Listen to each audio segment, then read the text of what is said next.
Welcome to Telugu focus TV. నేను మీ శ్రీనివాస్ రెడ్డి. సినీ నటి జయప్రద గారికి అలహాబాద్ హైకోర్టు అయితే షాక్ ఇచ్చింది. ఇంతటికి ఏంటి ఆ షాకు ఏమని తెలుసుకునే ముందు మీరు కనుక మన Telugu focus TV channel subscribe చేసుకోకుండా ఉంటే సబ్స్క్రైబ్ చేసుకొని పక్కనే మన బెల్ బటన్ నొక్కడం మాత్రం మర్చిపోకండి. అయితే ఎన్నికల ప్రవర్తన నియమావళిని కూడా ఉల్లంఘించిన కేసులో ఆమెకు మార్చి 6వ తేదీలో లోపు కూడా ఆమెను అరెస్ట్ చేయాలంటూ కూడా ఉత్తరప్రదేశ్‌లోని రాంపూర్ ట్రయల్ కోర్టు ఆదేశించిన సంగతి మనందరికీ తెలిసే. అయితే ఆమెను నాన్ బెయిలబుల్ వారెంట్ కూడా జారీ చేసింది.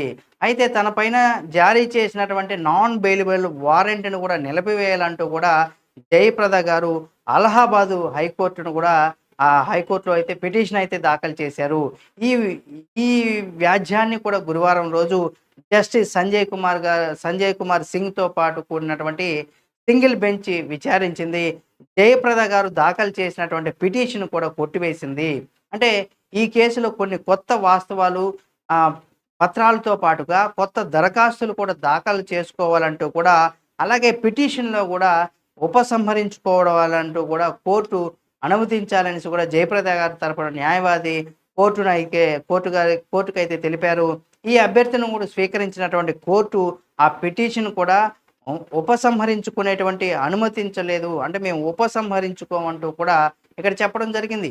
అయితే 2019 లోక్‌సభ ఎన్నికల తర్వాత కూడా జయప్రద పైన 2 కేసులైతే నమోదయ్యాయి.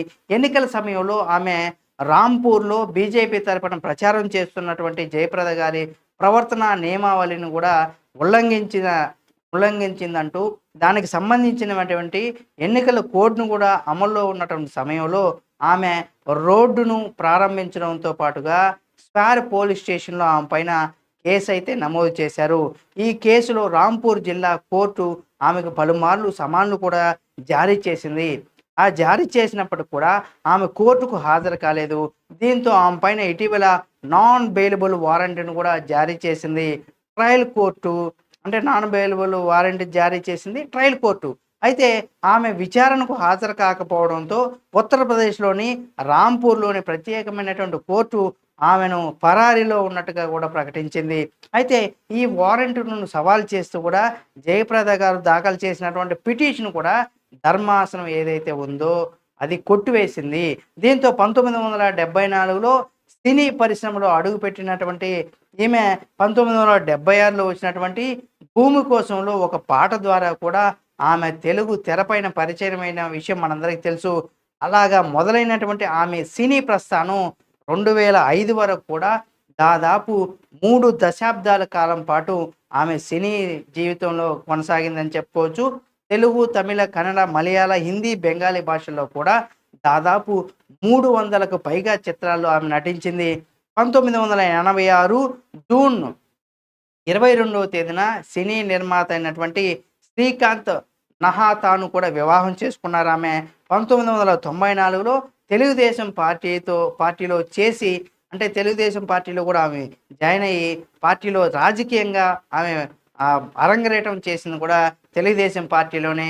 ఆ తర్వాత 1996లో తెలుగుదేశం పార్టీ తరపున రాజ్యసభకు కూడా ఆమె ఎంపికయ్యారు. కొన్నాళ్లకు టీడీపీ పార్టీకి కూడా రాజీనామా చేసి సమాజ్‌వాదీ పార్టీలో అయితే కూడా ఆమె చేరారు. ఇలా ఆమె సినీ జీవితం అయితే సాగింది. ఆ తర్వాత ఆమె ఇప్పుడు ఏదైతే ఎన్నికల ఉల్లంఘన నియమాలను అయితే ఉల్లంఘించిందనే దానిపైన ఆమెకు సమన్లు జారీ చేయడం, ఆ తర్వాత ఆమె కోర్టుకు హాజరు కాకపోవడం, ఇప్పుడు ఆమె ఏదైతే అంటే అరెస్ట్ చేయాలనేది ఇది ఏదైతే పిటిషన్ ఉందో దాన్ని కూడా కొట్టివేయాలంటూ కూడా చేసినటువంటి పిటిషన్ కూడా కోర్టు కొట్టివేసింది. ఈమెకి 100% ఈమెను అరెస్ట్ చేయాలి. అంటే విచారణకు హాజరు కాలేదనే ఒక ఉద్దేశాన్ని కూడా ఇక్కడ చెబుతూ ఆమె పైన ఈ కేసు అయితే ఇప్పుడు ఆమె జైలుకి వెళ్తారా? లేదా హైకోర్టు నుండి సుప్రీం కోర్టుకి ఏమన్నా వెళ్తారా? ఏ విధంగా ఆమె భవిష్యత్తు ఉండబోతుందనేది కూడా తెలుసుకోవాలంటే ఈ వీడియోని లైక్ చేసి, షేర్ చేసి, కామెంట్ చేసి, మన Telugu focus TV channel subscribe చేసి పక్కనే ఉన్న బెల్ బటన్ నొక్కడం మాత్రం మర్చిపోకండి. ఆమెకు సంబంధించి మరిన్ని అప్డేట్స్ కూడా మీ ముందుకు తీసుకొస్తుంది.